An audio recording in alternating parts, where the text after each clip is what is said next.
అలకనంద నది మధ్యలో ధారాదేవి దేవాలయం. నది మధ్యలో ఒకప్పుడు ఈ గుడి ఒక దీవిలాగా ఉండి ఆ దీవి మీద ఉండేది, చిన్న కొండ మీద. కానీ 2013లో ఇక్కడ ఒక 330 మెగావాట్ల పవర్ ప్లాంట్ కట్టాలని ఈ అమ్మవారిని కొద్దిగా వేరే చోటకి తరలించారు.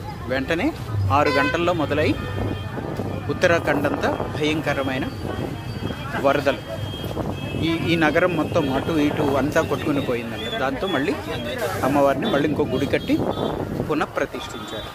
1882లో కూడా ఒక రాజుగారు అలాగే ఈ అమ్మవారిని నదిలోంచి బయటికి షిఫ్ట్ చేసే ప్రయత్నం చేస్తే అప్పుడు కూడా అలాగే ల్యాండ్ స్లైడ్ వచ్చి చాలా ప్రమాదం జరిగింది.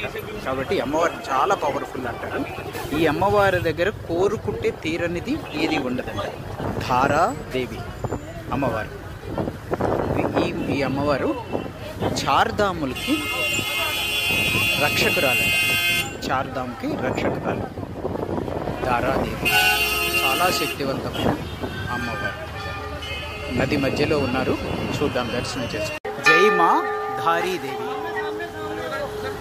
అలకనంద నది మధ్యలో అమ్మవారి దేవాలయం ధారీమాత అలకనంద.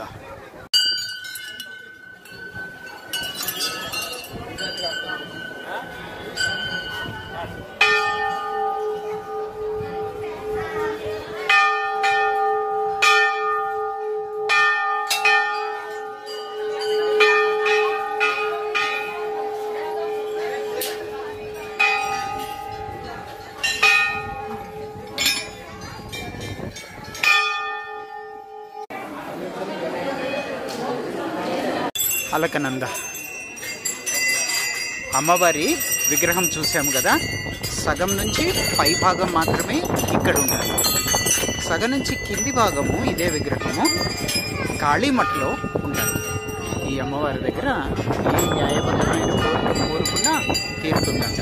నేను మన గీతా బంధువులు అందరి న్యాయబద్ధమైన కోరికలు తీరాలని, అలాగే మన వ్యవస్థాపకురాలైన పద్మావతి గారి మనోభీష్టం ఏంటి, జగమంతా గీత చదవాలి అని నేను అమ్మవారికి నమస్కారం పెట్టుకున్నాను.